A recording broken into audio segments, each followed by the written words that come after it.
में उड़ रहा है और निश्चित रूप से होगा। जनता बीजेपी में है, पूरा वातावरण विचार है। और राहुल जी कहीं कहीं बिल्कुल सही कह रहे हैं कि अभी भी एब्सोल्यूट मेजॉरिटी उस बात को बिल्कुल समर्थन करते हैं कि मोदी जब जिस बार आएंगे तो कुछ ऐसे ऐतिहासिक फैसले होंगे जिसमें केजरीवाल जैसे, हेमंत सोरेन जैसे लोग जो गड़बड़ करने वाले लोग हैं उनकी गड़बड़ी को सही कह रहे हैं। और इसी भय के कारण जो इंडिया गठबंधन है ये अवसरवादियों का गठबंधन, ईमानदार छवि की महिला है, ईमानदार सांसद है, हमारा नेतृत्व ईमानदार है। हमारे नेतृत्व के ऊपर, हमारे पार्टी के ऊपर किसी को हिम्मत नहीं है उंगली उठाने का। हमने कभी भ्रष्टाचार नहीं किया। चुनाव चल रहा है और यहाँ भारतीय जनता पार्टी ने पुनः एक बार अन्नपूर्णा देवी को चुनाव मैदान में उतारा है। हालांकि यहाँ इंडिया गठबंधन की ओर से विनोद सिंह चुनाव मैदान में है, जयप्रकाश वर्मा निर्दलीय उम्मीदवार है। लेकिन यहाँ लगातार जो है भारतीय जनता पार्टी के द्वारा अभियान चलाया जा रहा है, जनसंपर्क अभियान चलाया जा रहा है। क्या है इस बार का मुद्दा, जनसंपर्क अभियान में क्या जनता का रिस्पांस मिल रहा है, हम इन सारे बातों पर बात करेंगे। हमारे साथ पूर्व आईजी लक्ष्मण सिंह सर है, धनवार के प्रभारी चुनुकांत जी हैं, अशोक उपाध्याय जी हैं। तो हम निश्चित तौर पर जानते हैं कि क्या इस बार का चुनावी मुद्दा है, इस बार जनता के बीच में जा रहे हैं, क्या रिस्पांस मिल रहा है। सर सबसे पहले हम आप ही से शुरू करते हैं, क्या इस बार मुद्दा है सर चुनाव का, किस तरह से आप लोग देखते हैं। 400 पार का नारा है और इंडिया गठबंधन कह रहे हैं कि 400 पार का नारा, 65 पार का नारा फ्लॉप हो गया, 400 का भी फेल होगा सर। वो ऐसे हवा में उड़ रहा है गठबंधन। 400 पार निश्चित रूप से होगा। जनता बीजेपी में है, पूरा वातावरण बीजेपी में है। 400 पार जो मोदी जी बोल रहे हैं, वो जो नारा है इंडिया का, वो निश्चित रूप से पूरा होगा, कोई इसको रोक नहीं सकता है। जनता बीजेपी के साथ में है। कुछ भ्रष्ट नेता हैं जो अपने को बचने के लिए सब भ्रष्टाचारी लोग एक साथ हो रहे हैं कि तीसरी बार यदि मोदी जी प्रधानमंत्री होंगे तो हम लोगों का भी जगह जहाँ दिल्ली के मुख्यमंत्री का और जहाँ झारखंड के मुख्यमंत्री का हुआ वहीं जाएंगे। इस भय से लोग आपस में सब संगठित हो रहे हैं, लेकिन उसका कोई समाज में प्रभाव नहीं है। जनता बीजेपी के साथ में है। मतलब अभी क्षेत्र पे जब जा रहे हैं तो क्या रिस्पांस मिल रहा है जनता का?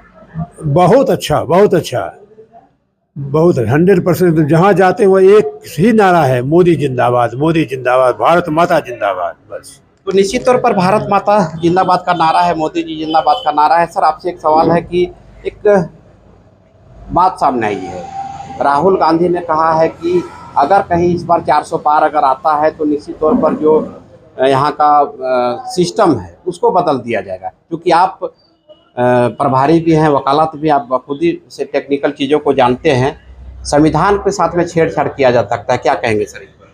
ये देखिए ये एक तरह का दुष्प्रचार है।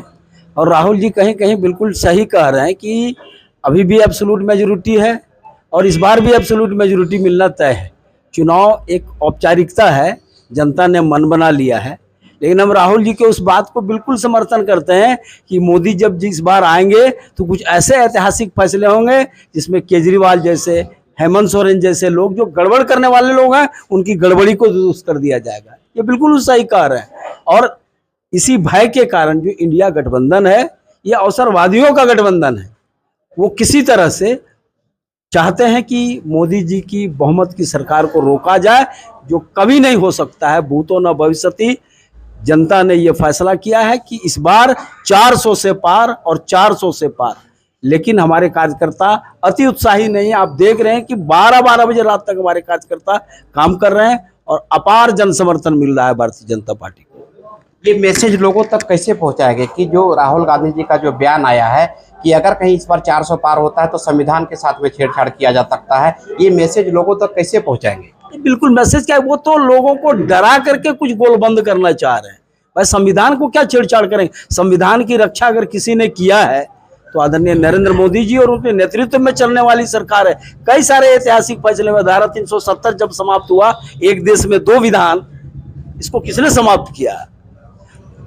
नारी बंधन जो अधिनियम आया है, किसने उसको, उस अधिनियम को लाया है?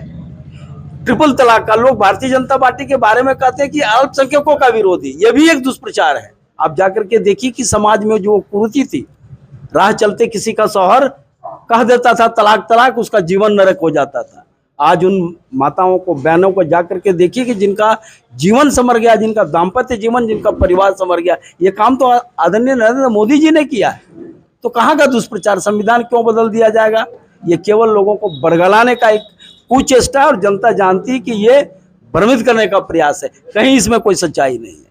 अभी क्षेत्र में जैसे बहुत तरह का चर्चाएं हो रही है कि सांसद बतौर सांसद मैडम ने वैसा कोई काम नहीं किया है जो लोगों के बीच में जा सके, सिर्फ और सिर्फ मोदी ब्रांड के नाम पर क्षेत्र में मैडम जा रही है। देखिए, ये भी बिल्कुल दुष्प्रचार है। आप जा करके देखिए कि शिक्षा के क्षेत्र में इस जिले में कितने काम हुए, रेल मार्ग के क्षेत्र में कितने काम हुए हैं, वो योगदान क्या अन्नपूर्णा देवी जी का नहीं है। और दुष्प्रचार करके चाहते हैं कि कुछ वोट हम बटोर ले, वो होने वाला नहीं, जनता जान रही है। ये कहना था ना कि ये पब्लिक है, ये सब जानती है, तो यहाँ की जनता जानती है। और वो केवल सांसद ही नहीं, इस देश की शिक्षा राज्य मंत्री भी थे, उनके ऊपर बड़ा दायित्व है। इसके बाद 12-12 बजे रात तक लोग उनका इंतजार करते हैं, विशेष करके महिलाएं। आप गांव में हम लोग जब जा रहे हैं तो देखते हैं निकल करके लोग उनका इंतजार कर रहे हैं। और मोदी जी के नाम पर तो होना ही है, मोदी जी को तो सब कोई कह रहा है, और केवल हिंदुस्तान नहीं कह रहा है, दुनिया के कई मुल्क जिनकी छातियां फट रही है हिंदुस्तान की तरक्की से, वो भी मायूस है कि कहीं मोदी नहीं आ जाए।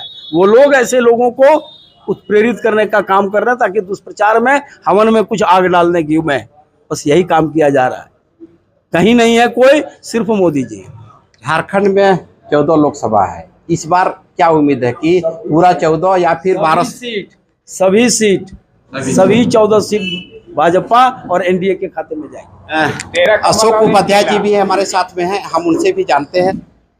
बतौर सांसद का कोई ऐसा 2-3 उपलब्धियां गिना दीजिए जिसे जनता ये कहे कि हमने सांसद को जिस तरह से भाव में वोट दिया था, दोबारा हम फिर उसी तरह से दें। आप पत्रकार बंधु भी हैं, आप लोकल रहने वाले हैं।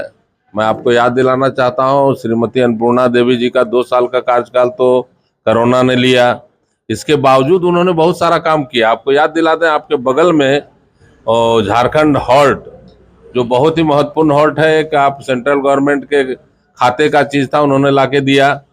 दूसरा 50-50 लाख का रुपया का व्यवस्था करके धनवार कॉलेज में, आदर्श कॉलेज धनवार और सरिया कॉलेज में बिल्डिंग बनाने का काम उन्होंने किया। रेलवे पुल सरिया का देख रहे हैं, जो था बहुत विकट समस्या, विवाद में रहा, विवाद लोगों ने किया, काम किसी ने नहीं किया। लेकिन एकमात्र पहली सांसद है जो केंद्र से स्वीकृत कराकर ओवरब्रिज का निर्माण इन्होंने करवाया, और हम सभी लोग उसमें फंसते थे। इस तरह का बहुत सारा काम है। और आगे भी दिनों में देखिए, एक ईमानदार छवि की महिला है, ईमानदार सांसद है, हमारा नेतृत्व ईमानदार है। हमारे नेतृत्व के ऊपर, हमारे पार्टी के ऊपर किसी को हिम्मत नहीं है उंगली उठाने का। हमने कभी भ्रष्टाचार नहीं किया। और आज आप अभी पूछ रहे थे तो मैं कहता हूं, दावे के साथ कहता हूं कि 14 का 14 लोकसभा और एक गांडे विधानसभा भी, जिस मंसूबे के साथ लोग आए कि हम जाति के आधार पर, धर्म के आधार पर, पैसा के आधार पर हम गांडे जीत लेंगे, तो गांडे की जनता जगी हुई है। वो बाहरी लोगों को स्वीकार करना पसंद नहीं करेगी। जानते हैं कि फिर वो नेमरा से जैसे शिबू सोरेन गए थे दुमका, तो उन्होंने अपना कब्जा जमाया, फिर किसी गरीब के बेटे को चुनाव लड़ने का उतना औकात भी नहीं था। बाद में बाबूलाल मरांडी और बीजेपी ने उनको उखाड़ने का काम किया था, पति पत्नी दोनों को हराने का काम किया था। यहाँ भी बीजेपी सजग है और यहाँ गांडे की जनता सजग। हम पूरा चुनाव जीतेंगे, 14 का 14 और एक विधानसभा।